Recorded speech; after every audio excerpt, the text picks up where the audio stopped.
The Footprints of the Jesuits by R.W. Thompson. The Footprints of the Jesuits by R.W. Thompson. We'll begin by backing up one full paragraph. We'll begin at near the top of page 67, the first full paragraph on page 67, and I'll make a point and emphasize and describe and explain some things that I failed to describe yesterday, which is a recent occurrence to me. My understanding of the Jesuit order has been improved because of my reading of this book. That's why I highly recommend it. It's not a book that you can read just once and glean everything from it. This is a book that is very, very detailed in describing the formation and the governance and the purpose of the Jesuit order. And now we'll begin with our reading, and I'll emphasize some points that I failed to emphasize yesterday. The author says, when Loyola obtained the approval of his society from Pope Paul III, he undoubtedly accomplished a great triumph, greater than any he had previously known. It gave him the opportunity of foreseeing that whensoever thereafter it should be demanded by his own or the interests of the society, he would have it in his power, with a servile host at his command, to create a factious rivalry to the papacy itself. Ignatius Loyola knew, or at least foresaw, that if his order was successful, if the Jesuit order was successful under his direction, as stated in the Constitution of the Jesuits, that the Jesuit order would become a rival to the papacy itself. This has become apparent now that we have a Jesuit pope. And there were other late developing events that took place in the Roman Catholic Church, particularly the declaration of papal infallibility, that Ignatius Loyola, or the Jesuit order, foresaw as an opportunity that would advance the aims and goals, not necessarily of the Roman Catholic Church, but of the Jesuit order, and particularly the Jesuit general. And whenever we make reference to the Jesuit order, you can automatically think in your mind the Jesuit general, because remember, every member of the Jesuit order is simply an extension of the mind and of the feet and of the hands of Ignatius Loyola, or the current Jesuit general. So they are cadavers moved about like pawns on a chessboard. And whatever the Jesuit order accomplishes in the world, the Jesuit general accomplished. Now, again, he says, when Loyola obtained approval of his society from Pope Paul III, he undoubtedly accomplished a great triumph, greater than any he had previously known. It gave him the opportunity of foreseeing that whensoever thereafter it should be demanded by his own or the interests of the Jesuit order, the society, he would have it in his power, with a servile host at his command, to create a factious rivalry to the papacy itself. A factious rivalry to the papacy itself. It may be supposed that the Pope acted with reference to what he regarded as the welfare of the Church, and under a due sense of his own responsibility. But Loyola experienced no such feeling. Backed by a mere handful of zealots who were unable to withstand his importunities, and from whom he probably concealed his ulterior motives, his ulterior designs, he concentrated all his energies upon the single object of obtaining the centralization of power in his own hands, without troubling himself to inquire at whose expense it might be accomplished, or the means to be employed. So what we have here is a usurper of the papacy. And while the Jesuit order allows the papacy to continue in its traditional form, the Jesuit general is building up a rival to the papacy. And it says the Pope had his own character as the head of the church to maintain, while Loyola was a mere soldier of fortune, seeking adventure and stimulated by personal ambition to acquire both power and fame by means of an organization to which the Pope was not familiar, but which he had constructed in secret so as to make possible any form of disguise or dissimulation necessary to accomplish his desired ends. It would be unfair to assert, in the absence of explicit proof, that the Pope acted otherwise than with reference primarily to the interests of the Church, whilst at the same time he manifestly did not desire to weaken the papacy, that is, his own power. But what R.W. Thompson is telling us, that when he officially approved the Jesuit order, made it a monastic order within the Roman Catholic Church, he did indeed damage his own power. And every pope since then. And it says, although he ordered the assembling of what afterwards became the Council of Trent, he was not distinguished as a reforming pope, inasmuch as he was understood to have been constrained to this act, the calling of the Council of Trent, to counteract the imperial policy of Charles V, who had threatened a national council in his own dominions. So here the papacy is challenged by another rival at this time, at the time of the approval of the Jesuit order, by Charles V, who was threatening the Roman Catholic Church by establishing his own national council. The papacy saw this as a threat, a division of the church, and the papacy wanted unity, wanted Charles V to be reined in and placed back under his control, to cancel the national council and rely on the papacy to be the governor. Right?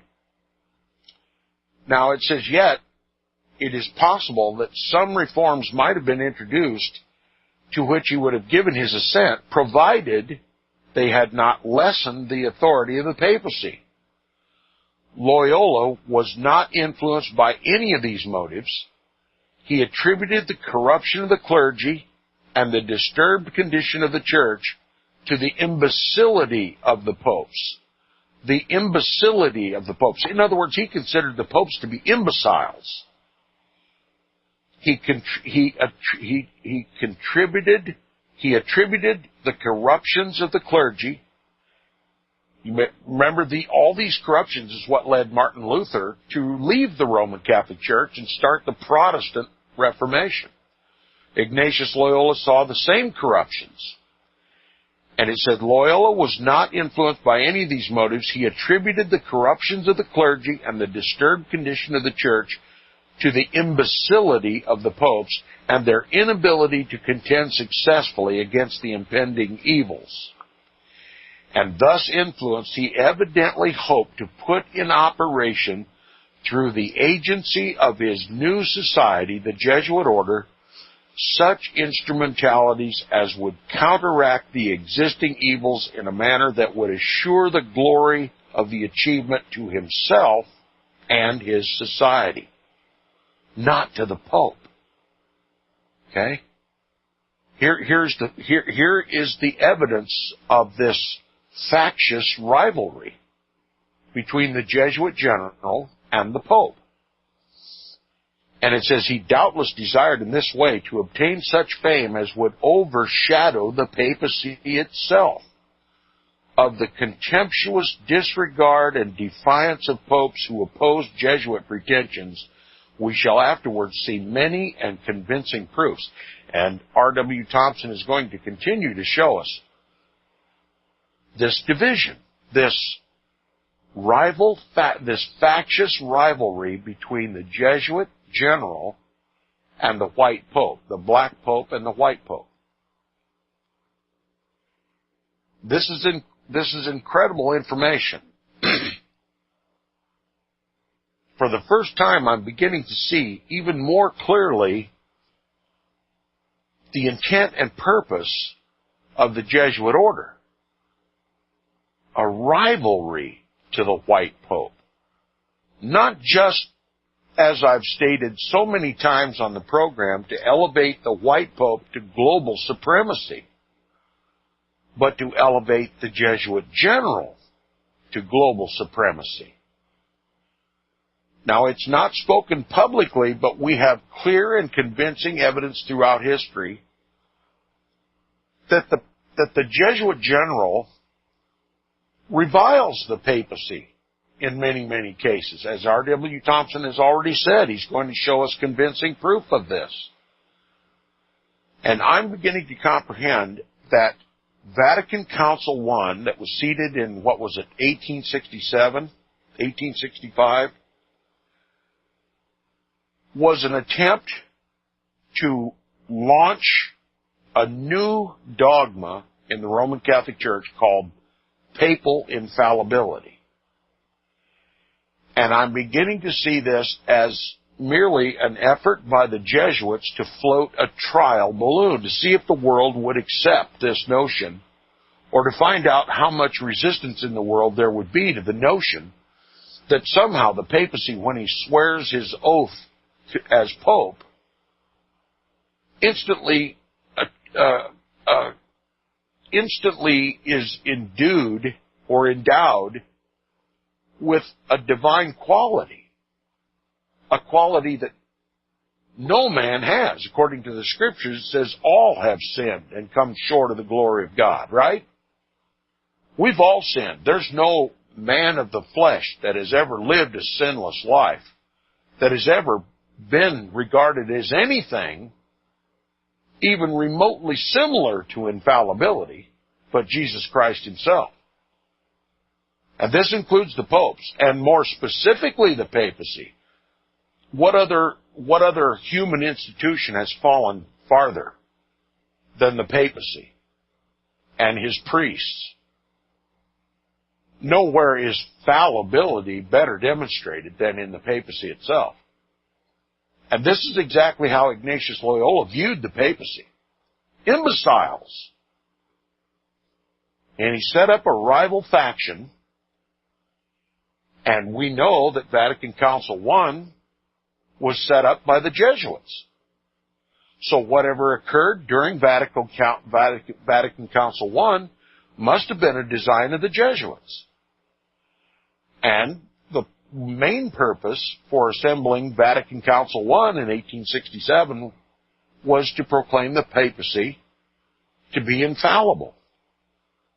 That he's an exception in all the world of a human being who has achieved or been attributed with a divine quality. Now, this is blasphemy to anybody who knows their Bible, and it marks the papacy as exactly what I say it is, the biblical, historical, and prophetic Antichrist. Let there be no doubt. The Pope is not infallible, even when he speaks ex cathedra on issues of faith and morals.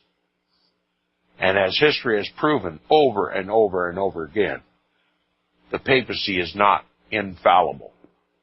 But nonetheless, it was the design of the Jesuit order to broach this issue of papal infallibility, and not only that, but to make it a dogma in the Roman Catholic Church. In order to be a Catholic, you have to believe the Pope's infallible when he speaks from the throne on matters of faith and morals.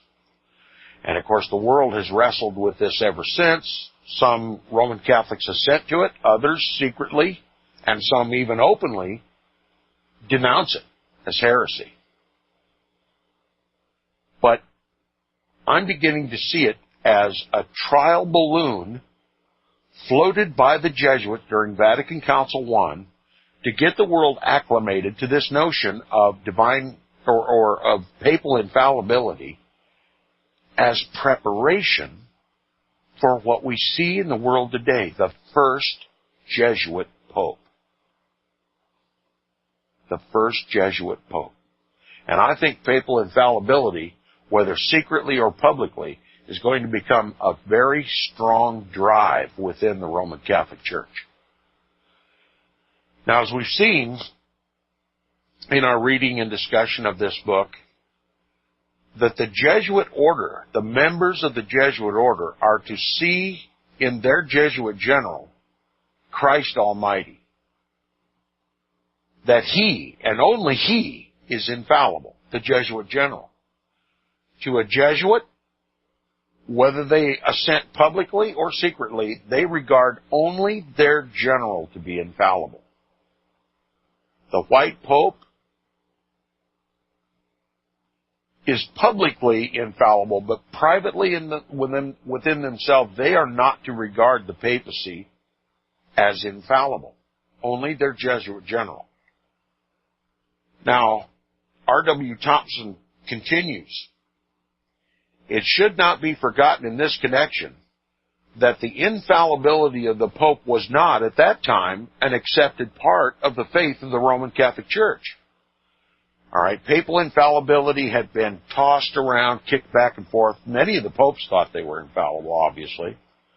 Many of the councils argued that only the council, the general council, the ecumenical councils were infallible. And, of course, we all know they were all fallible. All have sinned and come short of the glory of God. But it's been a bone of contention within the Roman Catholic Church almost since the beginning of the church, this idea of infallibility. Now, people were free to hold whatever view they believed. The Roman Catholic Church didn't officially get involved until Vatican Council I. And they settled the issue. As a matter of dogma, the papacy becomes infallible at Vatican Council I. The whole world reeled at the news that the Pope would now be called infallible when he speaks from the throne on matters of faith and morals. He said it should not be forgotten in this connection that the infallibility of the Pope was not, at that time, an accepted part of the faith of the Church. The effort to make it so would, if then made, have been fruitless in view of the recent pontificates of John the 22nd and Julius II and Alexander VI, and the decrees of the Council of Constance and Basel, as well as the general sentiment of the Christian world. All right, John the 23rd was such a diabolical and hated pope that they as much as struck his papal name from the list of the popes. Okay? And as a matter of fact, at the beginning of Vatican Council II, what was it, 1963 or 4? The current pope at that time had taken the papal name, John the 23rd, as a way to, put a period on the idea that the first John the 23rd was an anti-pope. Okay? Never before has anyone used a papal name that was used by someone else previously. Okay? That's something you just don't do. But John the 23rd was replaced by another John the 23rd on the calendar of popes. And now Julius II, I can't remember right off the top of my head what he did, but he was renounced as a heretic, and so was Alexander VI, one of the most diabolical popes of all time, the Borgia Pope. We read a book, In the Pillory, by John Bond. That was all about the Borgia Pope, Alexander VI, and incest. And murdered his own son, and robbed the church blind. It was just disgraceful by anybody's stretch of morality. These popes were excoriated by the church. So infallibility flew right out the window. It was certainly not the time to consider a pope infallible when the recent histories of John the 23rd, Julius II, and Alexander VI were talked about so openly and freely and acknowledged by historians as the most scurrilous individuals in the history of the popes. And it includes also the Council of Constance and of Basel, as well as the general sentiment of the Christian world. The popes were not infallible.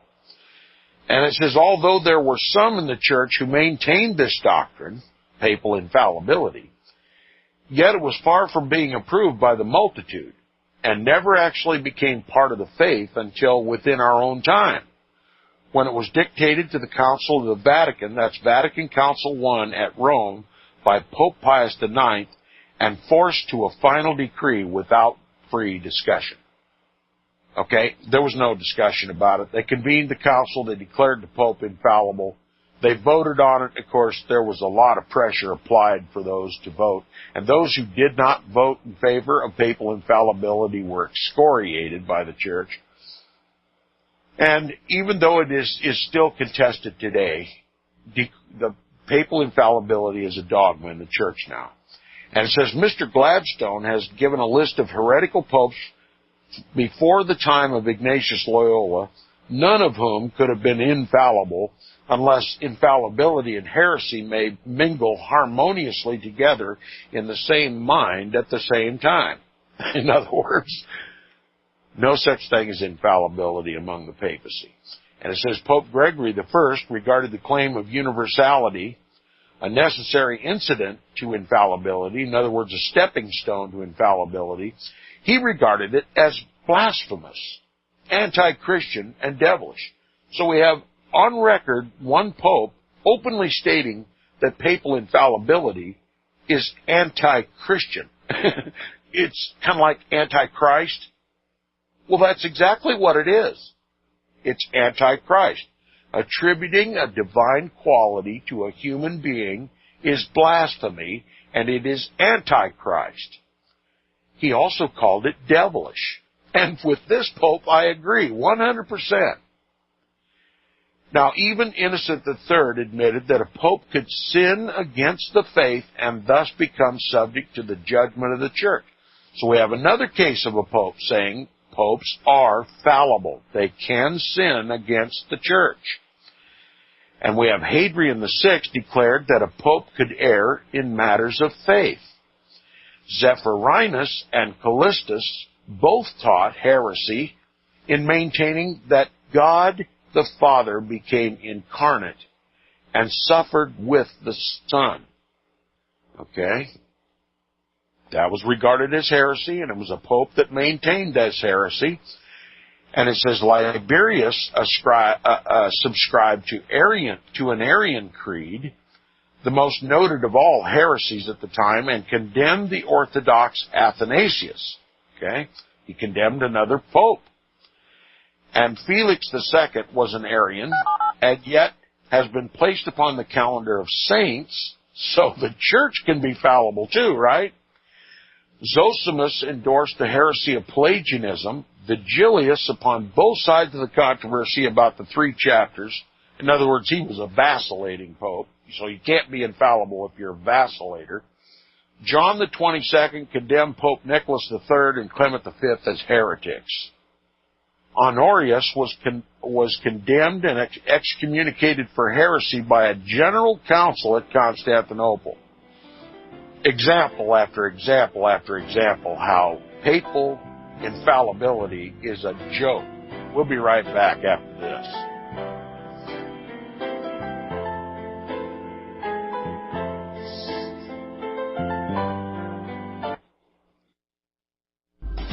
Years ahead of the dominant media, FirstAmendmentRadio.com and FirstAmendmentRadio.net.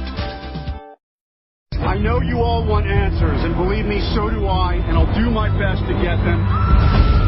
Have you seen the Left Behind movies?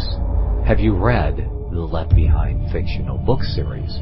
Not everyone believes Left Behind is true prophecy. Some may even regard as conspiratorial the mainstream re-release of the Left Behind movie with actor Nicolas Cage portraying the main character as an attempt to further reinforce in the minds of all this perception of false prophecy in order to condition the masses for the play about to begin. Because they see the world stage shaping to fulfill what they have been led to believe is sound biblical interpretation, a left-behind rapture scenario, this false view of prophecy is reinforced in the mind, not only of its adherents, but also includes those who have been merely exposed to the specific media. Is it possible that false prophecy can be fulfilled? The rapture theories have always been in dispute. Pre-trib, mid-trib, and post-trib disputes have risen up in exclusively evangelical circles of recent history, so that when true believers don't suddenly disappear, this element will easily go by the wayside when all see a new Jewish temple begin to be built. Will this be part of the great delusion that will come upon the whole earth? It seems that this great prophetic delusion has already overcome practically the entire American evangelical and Christian world.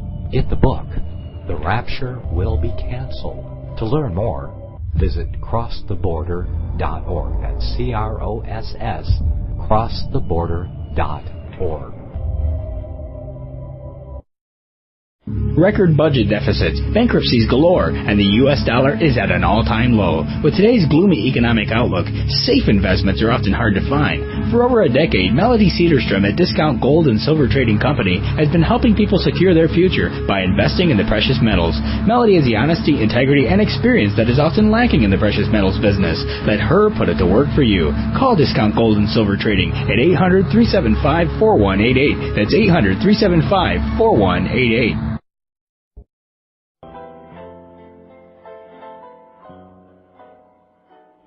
Welcome back from the break. You're listening to the second half hour of Inquisition Update on FirstAmendmentRadio.com. If you appreciate Inquisition Update and the information that we share here, please support FirstAmendmentRadio.com. Thanks, Nicholas, for supporting the program. Now, we're continuing after outlining some of the obvious and uncontested heresies of previous popes. The author continues. He says, consequently, Mr. Gladstone.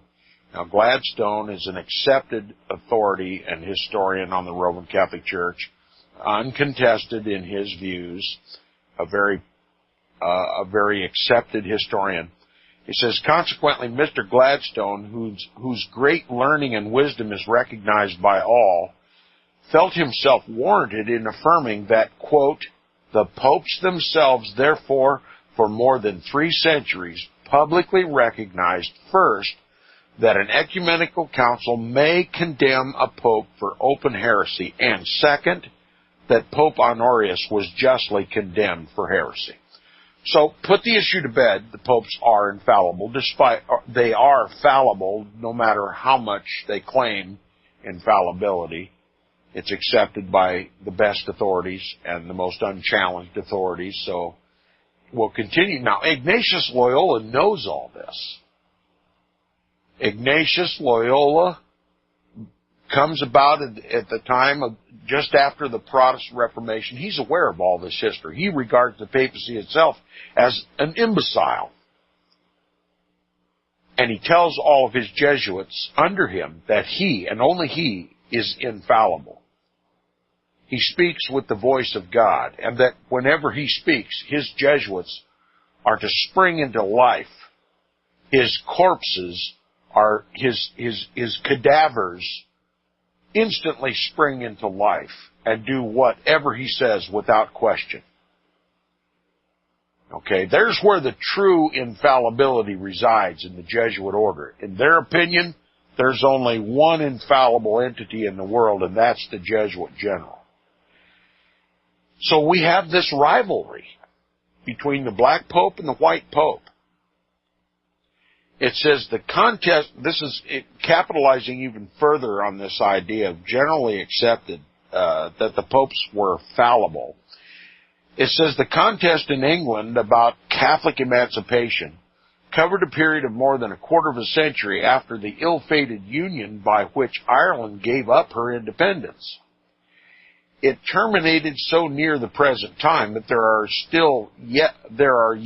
are some yet living who may remember the rejoicing it occasioned among the friends of Ireland.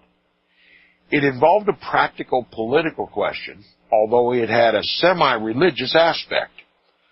Upon the part of Ireland, it was insisted that, as the Irish were recognized by the British Constitution as subjects of the United Kingdom, they were entitled to hold civil office and participate in the legislation of Parliament. This was for a long time successfully resisted by the English government and the people upon the ground that by the religion which the Irish professed, that is Roman Catholicism, the Pope was held to be infallible, and consequently, as possessing the spiritual power to interfere with the temporal affairs and the policies of Great Britain. Now remember, Great Britain, or England rather, was Protestant. Okay?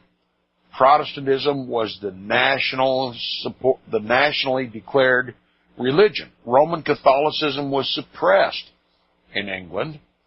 Ireland was a Catholic country, primarily, and it was lumped in to the so-called British Empire, the United Kingdom.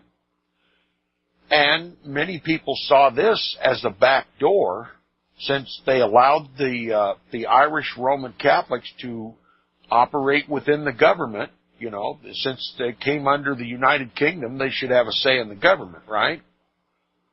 Well, many people saw this as a way for the papacy to get control of the government through Ireland. And there was much opposition to this. It was seen as another attempt of the papacy to Catholicize the United Kingdom through the Roman Catholic country of Ireland. And now he continues, he says, as it had been always understood among European peoples that this was the legitimate consequence of that doctrine, in other words, that the Catholics in Ireland believed the Pope was infallible and had a divine right to rule the United Kingdom, it became absolutely necessary to the Irish people, or the Irish cause, to show that the religion which prevailed in Ireland, Roman Catholic, did not include it. In other words, they didn't believe that the Pope was infallible. In proof of this, it was insisted by the Irish hierarchy with usual earnestness that the 3 leading universities in France and 3 not less distinguished in Spain had condemned and repudiated that doctrine, and that the Irish people accepted their opinions. So they went out of their way to convince those wary Englishmen that the Catholics who participated in the government of the United Kingdom were not subservient to the Pope. Okay, they were first members of the United Kingdom, and secondly, papists. Kind of sounds like the same situation here in the United States, right? We got Catholics living here. We're flooded in here. The Vatican and the kings of Europe got together and decided that if they were ever going to get a foothold in the United States, or if they were ever going to control the United States, they had to flood this country with Catholics, and they did. Okay? They had a huge Catholic lobby out on the East Coast. And why is that a fearful thing for Protestants? Because their first loyalty is to the Pope. They believe the Pope is infallible. They believe he is the voice of God on earth, and that he has a divine right to rule the world, both in spiritual things and temporal things. And their fear was justified, and it is still justified.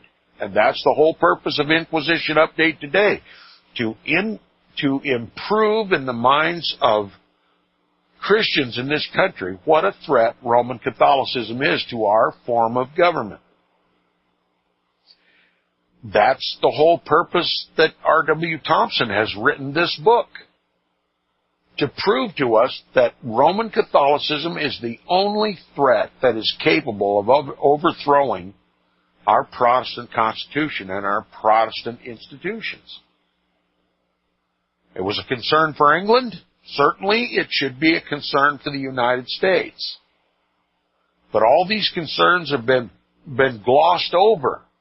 We're all about ecumenism in this country, uniting all Christians together, and especially the Roman Catholic Church, uniting with the Roman Catholic Church.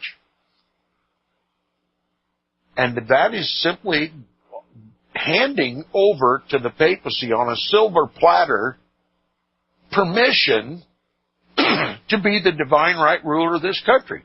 Many people who are participating in the ecumenical movement, who regard the Roman Catholic Church as just another denomination of the Christian faith, don't realize what they're doing. They're handing the biblical and historical and prophetic Antichrist license to rule this country in both spiritual things and temporal things. This is the overthrow that R.W. Thompson warned us about, and so many of the other authors that we read here on Inquisition Update. It's happening right before your very eyes. It's incredible what has happened to this country. So Ireland, Roman Catholic Ireland, now lumped in with the United Kingdom, raising all kinds of controversy. Well, what about these Catholics in Ireland? They're subservient to the Pope. They believe the Pope's infallible. Certainly, they will vote for legislation in Parliament that will enforce or improve or raise the temporal power of the Pope. They will be implementing or passing Roman Catholic canon law in Parliament and making the United Kingdom Catholic.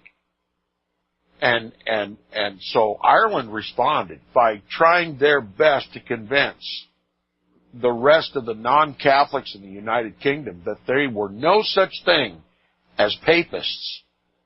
Okay, they did not hold to the divine right of the Pope to rule, and they did not attest to his infallibility. That was to appease the non-Catholics in Parliament and the people in the United Kingdom. Now, in addition, several Irish bishops were examined before a committee of the House of Commons and testified to the same effect. In other words, we don't believe the Pope's infallible. Take it easy. Just leave us alone. We'll serve faithfully in Parliament with the best interests of the United Kingdom in our hearts and minds, and let the papacy fend for himself, okay? To put it in casual terms, that's what they tried to do, to arrest all this concern about the Roman Catholics of Ireland who's serving in Parliament, that they would not rule at the behest of the Pope. It says this turned the scale in favor of Irish emancipation, and the controversy ended by the passage of that measure by both houses of Parliament. Now, there's nothing, therefore, to show or tending to show that Loyola considered Pope Paul III, the one who officialized or legitimized or made the Jesuit order an order of the Roman Catholic Church, Pope Paul III or any other pope to be infallible. Let me read it again. There is nothing, therefore, to show or tending to show that Ignatius Loyola considered Pope Paul III or any other pope to be infallible. On the contrary, inasmuch as that doctrine was not part of the Roman Catholic faith, and he was not required to believe it, it is a fair inference from all we can now learn of their intercourse that he regarded the Pope as fallible and consequently wedded to a false and erroneous system of church government, which had been attended with mischievous results, and for which he desired to constitute a better and more efficient system of his own under his own direction. This is indicating to me that Ignatius Loyola had from the very beginning the plan to overthrow the papacy. Ignatius Loyola saw that eventually the Jesuit order would overthrow the papacy. And what do we have today? A Jesuit, Jorge Bergoglio, now sitting in the so-called chair of Peter. And what a controversy must be raging in the quiet halls of the Vatican. We've got a Jesuit Pope. Now, to many people, they'll just roll their eyes and say, well, Tom's making a mountain out of a molehill. Well, look, the Roman Catholic Church, and particularly the papacy, has regarded the Jesuit order as a militia for the Pope. The Pope's military. They are the ones, the secret service, that go throughout all the nations and prepare the nations internally to fall on their knees before the Pope. They are the shock troops of the papacy. They are the ones out front clandestinely conquering the world for the Pope. They are the Pope's Marines. They are the Pope's special forces. And what we have literally taken place right here today with the election of Jorge Bergoglio, a Jesuit priest, is a military takeover of the white Pope. A military takeover. Now, I acknowledge that Jorge Bergoglio, a cardinal in the Roman Catholic Church, was elected by a college of cardinals. But doesn't that indicate that the college of cardinals indicated that it was now time, finally? Ever since Vatican Council I and the proclamation of the dogma of papal infallibility, now that there's been a gestation period for the world to accept this idea of papal infallibility, that it's now okay to put a Jesuit in the chair of Peter, who must, in order to be a Jesuit, he must believe that the Black Pope, and only the Black Pope, the Jesuit general, is infallible. You see what's building here? It's even difficult to describe what has really happened, the significance of this Jesuit in St. Peter's Basilica. I mean, the equivalent would be a military coup of the elected government of the United States. Some military leader who had always considered the government of the United States to be corrupt and imbecilic is somehow elected to become the president of the United States. What potential does he have to occupy the Oval Office? A complete government overthrow. If you can comprehend that a military leader who has always regarded the government of the United States to be heretical, to now sit in the Oval Office, what you have is a government overthrow. And that's what's happened at the Vatican with the election of Jorge Bergoglio.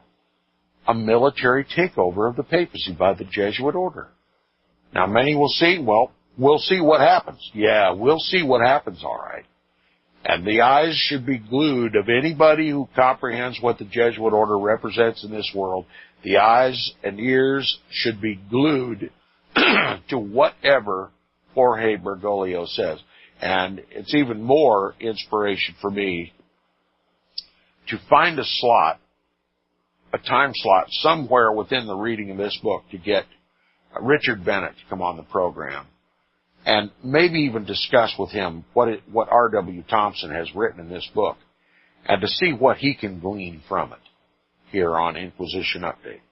But anyway, continuing, he says, and all the contemporary facts combine to show that he intended by the original Jesuit Constitution to bring the Pope and through him the Church to the point of recognizing him, Ignatius Loyola, and his successors, the Jesuit generals, as infallible because they were declared to stand in the place of Christ and were to be obeyed accordingly.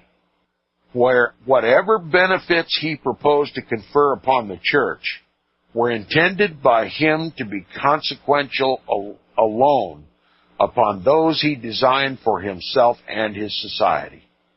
Okay? Whatever he proposed to confer upon the Church were intended by him to be consequential alone upon those he designed for himself and his society. So there's the true purpose right there of the dogma of papal infallibility, so that it would eventually be attributed to the Jesuit general. I've never heard anybody else talk about this. And I read over this once, and it missed me. But this is the whole purpose of the declaration of papal infallibility. First, to float it as a trial balloon under Vatican Council I, declaring Pope Pius IX infallible, and giving it a period of gestation. You know, it takes time to convince the world something as outrageous as the Pope is infallible, but apparently the Jesuit order now sees that that trial balloon has floated, and now it's okay to put a Jesuit in the papal office and declare the Pope to be infallible, the voice of God on earth. What must this mean to an individual Jesuit who all of his life has believed that only the Jesuit general is infallible? And I'll be reminded by some listeners that Jorge Bergoglio is not the Jesuit general, but he has the mind of the Jesuit general. Remember, he's a cadaver. He's an empty suit. The one who really sits in the throne of St. Peter in St. Peter's Basilica in Rome is the Jesuit general. Or Jorge Bergoglio will be toast. Jorge Bergoglio, more than any pope previous, understands the cost of defying the Jesuit general. The only infallible voice, the only truly infallible voice in the Roman Catholic Church. He'll be killed. So whenever you look at Jorge Bergoglio, you should see the current Pope, Adolfo Nicholas. He's the one that controls the papacy today. Now, the amendment of the original Constitution of the Jesuits, so as to require fidelity to the Pope, was simply a measure of policy and expediency on the part of Ignatius Loyola, having been suggested to him, as we have seen, after he reached Rome and discovered that it was the only method of removing the scruples of the Pope and obtaining the approval of his new society. He had to make a concession to the Pope. It was an expediency, but Loyola had it in his mind from the beginning that he was raising up a factious rivalry to the papacy, that it would eventually overthrow the papacy itself. And it says, interpreted therefore in the light of all these facts, this amendment amounts only and simply to a recognition of the Pope as the head of the Church, but not infallible, because that was not part of the faith of the Roman Catholic Church.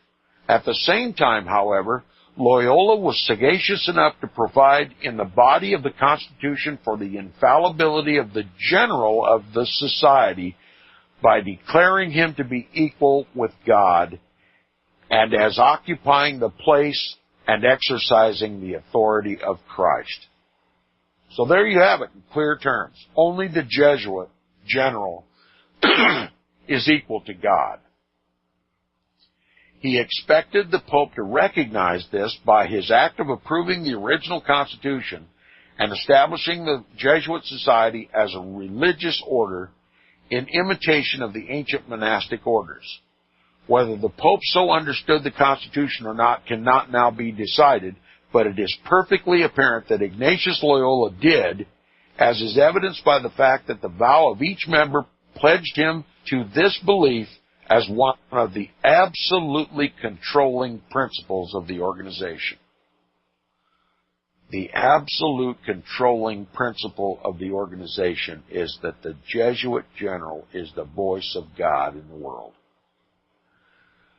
But Ignatius Loyola made a more conspicuous exhibition of his sagacity by providing in the secret but practical working of the society a loophole of escape from the pledge of obedience to the Pope whensoever the general deemed it expedient, as in the sequel it will appear he frequently did. It is well to repeat here for illustration that the Pope was not permitted to hold immediate or direct intercourse with the individual members of the society. He was required to regard them only as a company whose members had no power over themselves and were expressly prohibited from setting up any individual claim to independent thought or action. In other words, it does very little good for the white pope to try to talk to a cadaver,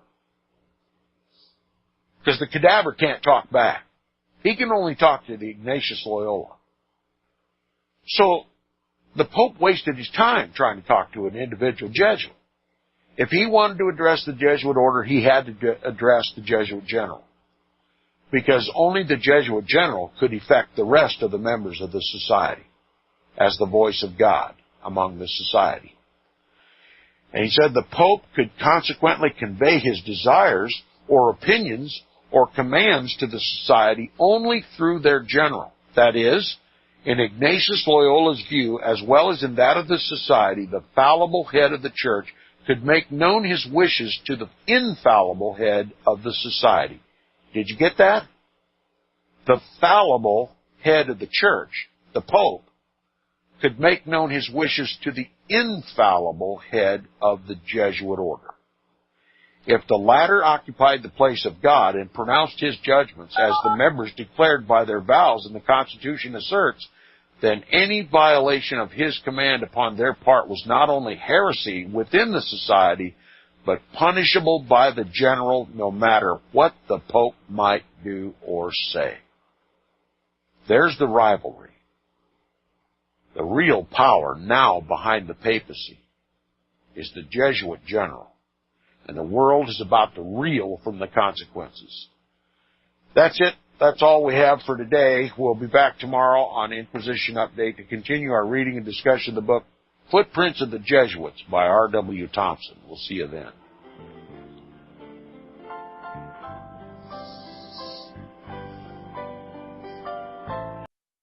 Visit crosstheborder.org, CROSS, crosstheborder.org, to get your print, EPUB, or PDF version of the book, The Rapture Will Be Canceled. That's crosstheborder.org. I know you all want answers, and believe me, so do I, and I'll do my best to get them.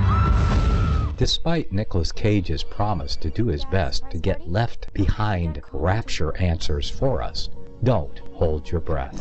Not everyone believes Left Behind is true prophecy. Some may even regard as conspiratorial the mainstream re-release of the Left Behind movie, with actor Nicolas Cage portraying the main character, as an attempt to further reinforce in the minds of all this perception of false prophecy, in order to condition the masses for the play about to begin. If you want true Bible prophecy answers, get the book, The Rapture Will Be Canceled.